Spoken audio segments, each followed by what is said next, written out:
subscribe to my channel and also press this bell icon.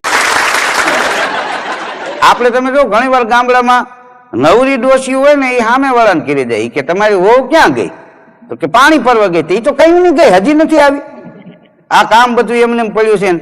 પછી ઓલા ડોશી કે તમારી વહુ, તો કે એ તો રીહામણે છે ને, તો કે તેડી આવો, એ કે છોકરાને કીધું તો છોકરો કે હું ન જાઉં, આવવું હોય તો આફુડી આવે, તો કે તમારે જવું જોઈએ. ડોશી કે હું મોટું લઈને જાઉં, મારા હિસાબે તેને ખેંખતિયા કર્યા છે. હા તો ઓલા કે ભાઈ તો તમે તમારું કરો ને, કે ના છેલ્લે વહુ એવા સમાચાર મોકલા કે ઈ ઘરમાં કાં ડોશી રહે ને કાં વહુ રહે. હા અને મીંદડા ઈ કે રાતે 12 વાગે મોપારે બહુ એમ કરતા. હમણાં એક ભાઈ એના છોકરાનો સંબંધ કરવો હતો ને, તે પાડોશીને લઈ ગયો કે ભાઈ ઈ ગામમાં તારા હગા છે, તું ભેગો આવ તો આપણે અમારી વાત ન કરે, તું બે વાત સારી કરી તો સંબંધ થઈ જાય. તો કે કાંઈ વાંધો નહીં, અમે તો સારું કરતા જ આવ્યા છીએ, કે અમે કોઈ દી નબળા કામ નથી કર્યા. પોરો ચડ્યો એને, ઈ ગયો તેમાં છોકરી જોવા ગયા ને, તો ઈ છોકરીના બાપે પૂછ્યું, ઈ કે તમારા ગામમાં નાણીભાઈ રહ્યા, એ અમારા જૂના સંબંધી, નાણીભાઈ શું કરે? અરે કે નાણીભાઈ જલસા કરે છે, અને એના છોકરા ઈ કે સવારમાં ઉઠીને કામ ધંધે વયા જાય, અને અટાણે ભગવાનનો દીતો દી છે, એના છોકરા એટલે એની કોઈ નબળી વાત નહીં ભાઈ, વહેલા ઉઠીને કામે વહી જાય ને કામેથી આવી અને વાળું પાણી કરીને બજારે આંટો મારીને તરત પાછા હુઈ ગયા હોય, તે એની વાત 2 કલાક આંટલે. ઘરધણી અંદર ચા લેવા ગયો તો ઓલો કે ભાઈ હું મારા છોકરાના સંબંધ સારું તને લઈ આવ્યો છું, તું અહીં પારકી પંચાયત ખોલીને ક્યાં બેઠો? એક ભાઈ મને કહેતો, મને કે ધીરુભાઈ અમુક વાત મને સમજાતી નથી, આજ કે તમે બેઠા છો તો જરાક પૂછી લઉં. મેં કીધું પૂછો ને ભાઈ. તો મને કે આપણા બાપુજી હોય ને એની સાથે, આપણા બાપુજી સાથે આપણે આદરથી વાત કરીએ. કીધું બરોબર છે. મને કે માં સાથે આપણે નિખાલસતાથી વાત કરીએ. મેં કીધું બરોબર છે. મને કે બેન કે ભાઈ એની સાથે આપણે વાલથી વાત કરીએ. મેં કીધું બરોબર છે. મને કે મિત્રો સાથે આપણે હસી મજાકથી વાત કરીએ. કીધું બરોબર છે. પણ મને કે મને એક એ નથી સમજાતું કે પત્ની સાથે કેવી રીતે વાત કરવી. મેં કીધું ટ્રાય કરી. મને કે ટ્રાય કરી પછી જ પૂછ્યું મેં, આ હું એમને એમ પૂછ્યું તમને? ટ્રાય કરી ભાઈ. મેં કીધું શું ટ્રાય કરી? તો કે મને એમ થયું હું દાંત કાઢતો આમ ફળી આમ જાઉં ઘેરે, કે દાંત કાઢતો જાવ ને તો તરત કે નક્કી ક્યાંક પાલટી કરીને આવ્યા લાગે. તો કે એક દી મને એમ થયું ગંભીરતાથી જાવ, તો કૂતરું કોઈશ ગળી ગયું, હું ઘેરે જઈને કે બે ગયો ને, તો મારી ઘરવાળી કે ગામમાં વાતોના ફડાકા ઝીકો છો અને અહીંયા મોઢા સિવાય જાય છે. મને કે આ કોયડો ઉકેલાતો જ નથી. મેં કીધું આવા તો ઘણા કોયડ્યા છે ભાઈ, એ નથી ઉકેલાના કોઈથી. બેન એના ઘરવાળાને કે ઈ કે જો ને સમય જાતા જિંદગી જાતા હું વાર લાગે, ઈ કે બોલતા ઈ કે આપણા લગ્નને કાલ 25 વર્ષ પૂરા થાય. તો એનો ઘરવાળો કે તારે બોલતા મારે તો સાંભળતા ગયા. હા ને અત્યારનો સમય તમે જો એવો છે કે સાસુને વહુ વિના હાલતું નથી અને વહુ ગમતી નથી. તો હવે એનું થાય હું લ્યો. હા વહુ ઈ આ એના પગ આપણા ફળિયામાં નહીં. તો કીધું શું કરવું એમ? વહુ વિના હાલે નહીં અને વહુ ગમે. સાસુને ખબર નથી કે અમે એક દી વહુ હતા.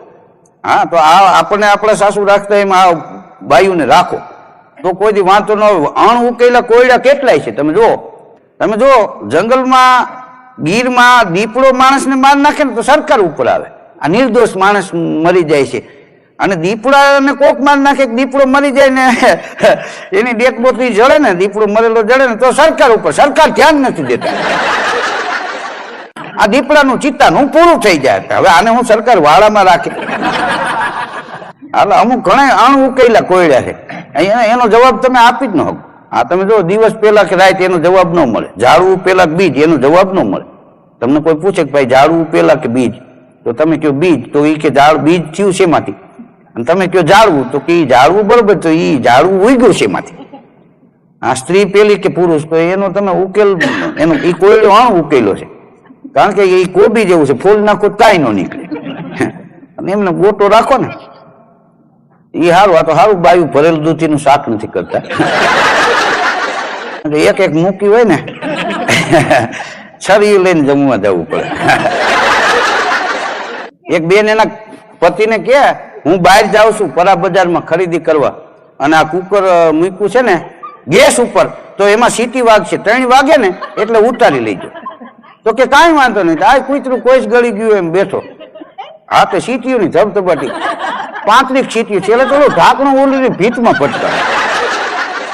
તો કે આ સીટીયું ઘણી વાગી પણ કે હજી તો 1:45 વાગ્યા છે, 3 વાગે તો હું ઉતારું ને. ત્યાં એની ઘરવાળી હવા 2 વાગે આવી, આવીને જોયું ને તો કુકર ખદ ખદે, માથે ઢાંકણું નહીં. તો કે આમાં સીટી તો 35-38 વાગી હતી. તો કે મેં કીધું તું તમને 3 વાગે તો ઉતારી લીધું. તો કે 3 હજી તો હવા 2 થયા છે. હવે એ કે સીટી 3 ગણવાનું હોય, આમાં વાગવાનું ન હોય. આ તો આવતી હવા 2 આવી ગઈ, 3 વાગે ત્યાં કુકર નું પૂરું થઈ જાય. છોકરો બીજા છોકરાને બોલાવ્યો, બીજા ત્રીજાને બોલાવ્યો ને બજારમાં કુરકુરિયા ને એવું ખાતા હતા. એમાં દાદા આવી ગયા. એને કીધું ભલા માણા એ કે આવા ભૂંગરા ને આવા કુરકુરિયા આવી વેફર ને આવું કવાય. અમે નાના હતા ને ત્યારે રિસેસમાં એ કે રોટલીના ભૂંગળા વાળીને એમાં ગોળ ને માખણ ને ખાંડ ને ધરબીને એ ભૂંગળા ખાતા એટલે આટલા તાકાત વાળા છે. આવા કુરકુરિયા ખાવો ને તો પવન વધારે આવશે તો ઘરમાં પૂરવા પડશે, નકર પરજા ઉડી જાય. છોકરો કે દાદા તમે તો ક્યાં જમાનાના માણસ છો? અને દાદાનો મગજ ગયો. દાદા કે અમે ઈ જમાનાના માણસ છીએ કે અમે નાના નાના હતા ને તોફાન કરીને અમારા વડીલો મારે ને તો એટલું રોતા કે છાના રાખવા પાછા મારવા પડે. ઘણા તમે જો એક દીધ એક ભાઈ કે રાતે ઈ કે કૂતરા બહુ પહે છે કે તને કેમ તું જાગતો તો કે ના હું તો 9 વાગે હુઈ જાઉં ને ભાઈ. તો આ કૂતરા પહોંચતાથી ખબર કેમ કે પછી મને વહેલી નીંદર ઉડી જાય ને ભાઈ. અને બહરાટી બોલે કૂતરા. કૂતરા રોવે એ સારું નહીં હો, ઈ જમ જોતા હોય. કેમ જાણે જમ ને એને કોન્ટેક્ટ હોય. આ કે કૂતરા રોવે એ સારું નહીં. તો કે ભાઈ 8 વાગે ને કે આ કે કૂતરા નહોતા શિયાળિયા રોતા હતા. કે હલક તો આપણા ગામના કૂતરા જેવી હતી. એટલે કીધું ઈ ક્યાં ભજન ગાય છે આમાં હલક આવે. હા લેખા ઈ કે કરતા હતા. તો હા જે બેઠા હતા ને ઈ કે તો ભાઈ આજે કે દુકાન બંધ થઈ ગઈ, બીડી લેતે ભૂલી ગયો. એક બીડી પીતી ની કે 2 ભેગી આપ, મારે રાતે એક ટેકવવી પડે અને હાલો હું હોઈ જાઉં નકર વળી કૂતરા રોવા મનશે. અમુક આવા એમ કે બરબારું કરી દે, એક બીડી પીએ એક કાને પર એટલે અર્થિંગ આપતા હોય એવું લાગે બીડી. દવાખાને હમણાં એક ભાઈ ગયો તો ડોક્ટર કે બોલો. તો કે ઉધરસ શરદી ને જરાક આમ ધગશ એવું આવી જાય છે. ડોક્ટરે બધું ચેક કર્યું કે આ 3 ટાણાની દવા છે ને એ લઈ લેજો. ત્યાં તો એપલનો ફોન કાઢીને ડોક્ટરના ટેબલ માંથી મૂક્યો છે. સાહેબ જોઈ ગયા, પાર્ટી તો મોટી છે, લાખ રૂપિયાના એપલ ફોન વાપરે મોબાઈલ, એને કઈ 3 ટાણામાં પતાવાય. જો કે આ 3 ટાણાનું તો એટલે જ કહું છું કે આજનોથી તમે લઈ લો ને કાલે નૈણા કોઠે આવો હવાર. અને આપણા દવાખાના નીચે આપણી જ લેબોરેટરી છે, આખું શરીર ચેકઅપ કરાવવાનું થશે. 5000 રૂપિયા થશે પણ જે કઈ તકલીફ હોય ખબર પડી જાય. ઓલો તો ગયો 3 ટાણા દવા પીધીને સવારે નૈણા કોઠે આવ્યો એ બધું ચેક કર્યું, ડાયાબિટીસ માપીને હવે એ કે જમી જાઓ, જમી લ્યો. પછી જમ્યા પછી પાછું ચેક કર્યું અને પછી અઠવાડિયાની દવા આપી. એ કે અઠવાડિયે પાછું આ ચેક કરવું પડશે, આમાં મને શંકા લાગે છે. એપલનો ફોન કાઢ્યો ને એ જ વાંધો, બીજું કાંઈ નહીં. દર અઠવાડિયે જાય ને વળી ચેક કરે વળી અઠવાડિયાની દવા. આવું આવેલું 10 મહિના તો મોબાઈલ વેચાઈ ગયો. તો છેલ્લે પાછો બતાવવા ગયો ને તો નોકિયાનું બટકું કાઢીને મૂક્યું ને તો સાહેબ કે બસ હવે રેડી, આ છેલ્લી 3 ટાણા. એટલે અમુક જગ્યાએ દેખાડા ન કરાય. હા હા તમે બીમાર હોય ને તમારા હગા અબજોપતિ હોય, મર્સિડીઝ ને ઓડી ને ઇનોવા સ્કોર્પિયો ને આવી ગાડી વાળા હોય એને ફોન કરીને કેવું કે રજા દે ત્યાં ઘીરે ખબર કાઢી દેજો. કારણ કે ઓલા ઓડી લઈને આવે ને ભોડી આની પહોંચાઈ જાય. હા મોટી પાર્ટી શીખે, કેવા કેવા માણસો મળવા આવે છે. હું તો અમારા ગામના કે સગાવાળા બીમાર હોય ખબર કાઢવા દવાખાને ન જાઉં, કારણ કે ધીરુભાઈ શરૂ એના હગા હવે તરત તમારે લખી નાખે. એટલે અમુક જગ્યાએ દેખાડો ન કરવો એમ. અને છે એ દેખાડો નથી કરતા, નથી એ વધારે દેખાડો કરે કે આપણું માપવું પડે ને કે બા માપવામાં તો મરી ગયા. હા હા હજી આ ગામમાં 4 વ્હીલર આવી ને તમે હજી સાયકલના પાના લઈને ટાઈટ કરતા હોય બોલ. હા એનું કારણ જ માપો. કોઈ પણ માણસ કોઈ પણ ક્ષેત્રમાં હોય જો એ કઈ જગ્યાએ બેઠો છે એનો એને ખ્યાલ હોવો જોઈએ. શબ્દ સંભાળ કર બોલીએ, શબ્દ કો હાથ નહીં પાવ. એક શબ્દ ઔષધ કરે તો એક શબ્દ કરે ઘાવ. એક દીકરી એના બાપના ઘેરે ઉનાળામાં ગઈ, પાટીએથી ઉતરીને 46 ડિગ્રીમાં હલીને ગઈ ને તો એના બાપુજી કે આવ્યા બેટા દુખણા લીધા હતા. પછી કે બાપુજી પેટમાં બહુ બળે છે, લૂ લાગેલી. તો એના બાપુજી કે બેટા પોતાના હોય ને એને બળે.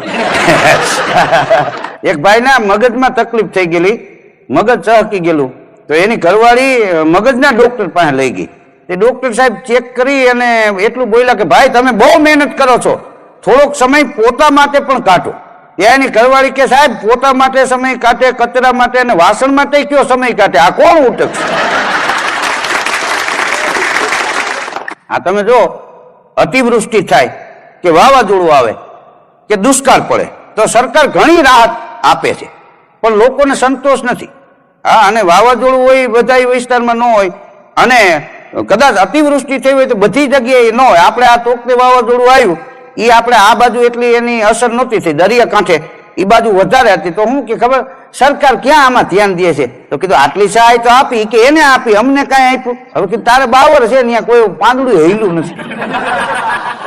અને કે હેલિકોપ્ટરમાં નિરીક્ષણ કરવા નીકળ્યા. તે કીધું હું એ સાયકલ લઈને આવે દિલ્હીથી આવી. અને એ કે આ ડોક્ટરોએ તો કોરોના મહામારીમાં લૂંટી લીધા ને હા કાળા બજારી થઈ ઇન્જેક્શન ની આવી વાતો કરતા હોય. બે ત્રણ જણા આવી વાતો કરતા હતા. એમાં એક ભાઈ કીધું ભાઈ લૂંટી કોને નથી લીધા? સંતરા વાળા એ કે 60 રૂપિયાના સંતરા હતા એના 250 કરીને બેઠા હતા. હા ના લીલા નાળિયેરના એ કે 100 રૂપિયા ભાવ વહી ગયા હતા. પણ એક વિચારવા જેવી વાત એ છે, એ માણસે બહુ સારી વાત કરી કે કોરોના મહામારીમાં, કોરોના વાયરસમાં જે માણસો કાળી મજૂરી કરી અને પૈસા કમાણા હતા એ પરસેવાના પૈસાથી એના સ્વજનોને બચાવી નથી શક્યા, તો આ કાળી બજારી કરનારા શું એના પરિવારને બચાવી શકશે? અને ધન્યવાદ તો ડોક્ટરોને ને એ આખા સ્ટાફને દેવા જોઈએ, પટાવાળા સુધી, નર્સ ડોક્ટરને બધાને. શું કામ? કે આ કોરોના વાયરસ એવો કે એની બાજુમાં ઉભા રહેતા લોકોને બીક લાગે તો આ વર દીથિયા હા એ કોરોના વોરિયર્સ વાળા જે માણસો હોય, જેને કોરોના વાયરસ હોય, એની સેવા કરવામાં એ લોકો ઘણીવાર ખાવા પીવાનું ચૂકી ગયા છે. પછી તો માણસ તો વાતું તો કરવા વાળા કરે, પણ કર્યું કોઈનું અફળ નથી જતું. જે ડોક્ટરોએ અને જે એના સ્ટાફે માનવ સેવા કરી છે ને એનો બદલો માણસ શું આપે? એનો બદલો ભગવાન આપે. એ 100%ની વાત છે. અને અમુક માણસો અત્યારે મોબાઈલ ભેગા જ હોય તો ખરાબ બપોરે સરકારી અધિકારીની કચેરીમાં જાય, ઓફિસમાં એકાદું કોઈ હોય તો ઝોલું ખાતો હોય તો આમ શૂટિંગ કરીને વિડીયો વાયરલ કરે. ઓફિસ ખાલી ખમ, અધિકારી આરામ કરે. તે 1:30 વાગે ખાલી ખમ જ હોય ને. હવે ટાણે કોણ હોય રિસેસમાં? હા, ને એ બિચારો કઈ ખુરશીમાં તો કઈ હોઈ ગયો હોય, કઈ થાકી ગયો હોય તો ને. 108 વાળા બિચારા દર્દીને રાતે ફોન આવે તો રાતે જઈને લઈ આવે, કોઈને મૂકી આવે. તો હવે એ લોકો ચા પાણી પીવા હોટલે ઉભા હોય ને રેકડીએ અને ચા પીતા હોય તો એનો વિડીયો ઉતારીને મોકલે. આમ જો 108 હલાવનારા અહીંયા કેબીને ચા પીવે છે. તે હું એને ચા પીવા એને ઘીરે જાય પાછા. હા, તારે નવરો બજારમાં આટા જ મારવા છે.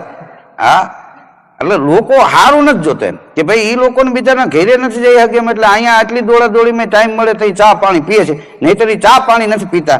તો એનું નામે એક સેવા છે આ 108 ને. તમે જો ફોન કરો તરત ગાડીઓ આવી જાય, તો આ સરકારની સારી સુવિધા કહેવાય ને. તમે જો કોઈને એટેક આવે 2-3 લાખનો ખર્ચો થાય તો ગરીબ સાધારણ માણસ છે એના વડીલને દાખલ કર્યા હોય 3 લાખનો ખર્ચો આવે ને તો એ 20 વર્ષ સુધી એ ખર્ચો એ લોકો નડી જાય. તો આપણી સરકારે એ ફ્રી ઓફ મા અમૃતમ કાર્ડ કાઢ્યા. અને એ એના ભેગો એક માણસ ગયો હોય એને જમવાની વ્યવસ્થા, દર્દીને જમવાની વ્યવસ્થા, મફત ઓપરેશન અને રજા લે ને તો 300 રૂપિયા ઘેરે જવા માટેનું ભાડું રોકડું ન્યાન્ય મળી જાય. આનાથી વધારે બીજી સેવા શું હોય? તો કે સરકાર કાંઈ કરતી નથી. કીધું તો તું કરજે.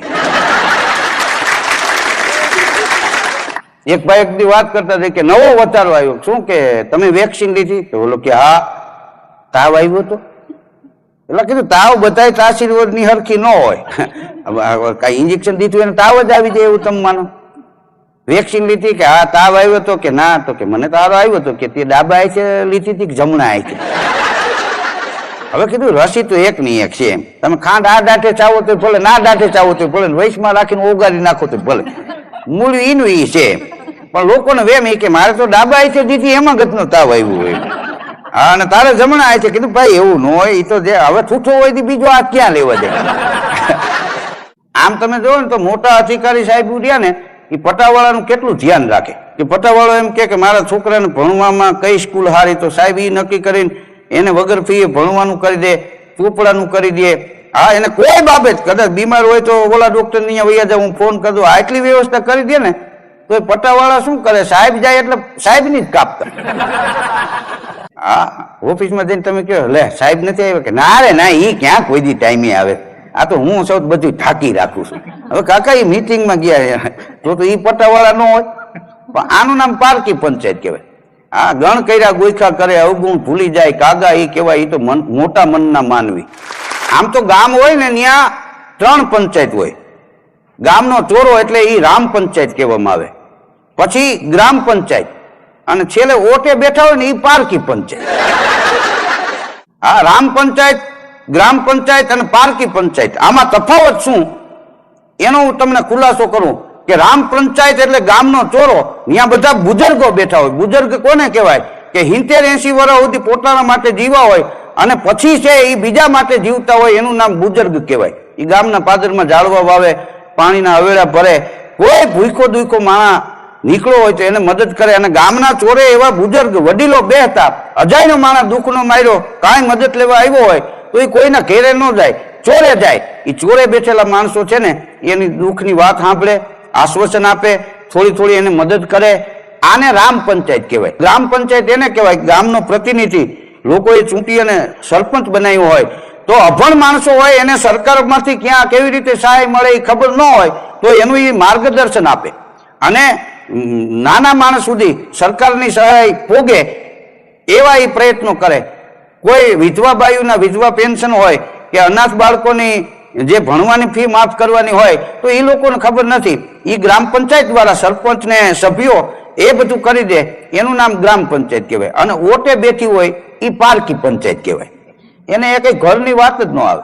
હા, રોજ ઉઠીને બીજાની ખોલીને બેઠા હોય. હા, કોકને ત્યાં જાય અને વાતો કરે કે તમારા ભાગ્યા તો કે ઈ તો હજી ખેતરેથી નહીં આવ્યા હોય, કે ખેતરે ન હોય બીજા ત્યાં આટા મારતો હોય, તમારા ભાગ્ય હું કાઢ લેવું હોય કે ભાગ્ય તો પરસોત્તમભાઈ ના સવારમાં 4 વાગે તો ગાડા જૂતી ગયા હોય ને એવી વાતો કરીને આને બોલાવને ભાગ્યને કાઢી મૂકે એવી છણાવી દે આને. પછી ઘેરે વહી જાય, પછી યાદ આવે, પાછો આવે કે લે હું તો હાથીનું પૂછવા આવ્યો તો એ તો ભૂલી ગયું. એ કે બોલો કે ભાઈ તું પારકી પંચાયત શું કામ કરે, તું તારું કરીને. આપ સૌએ શાંતિ જાળવી અને મને માણ્યો એ બદલ આપ સૌનો ખૂબ ખૂબ આભાર, ધન્યવાદ. In association with Ram Audio, આવા જ અઢળક જોક્સ માટે સબસ્ક્રાઇબ કરો YouTube channel Ram Audio Jokes. Ram Audio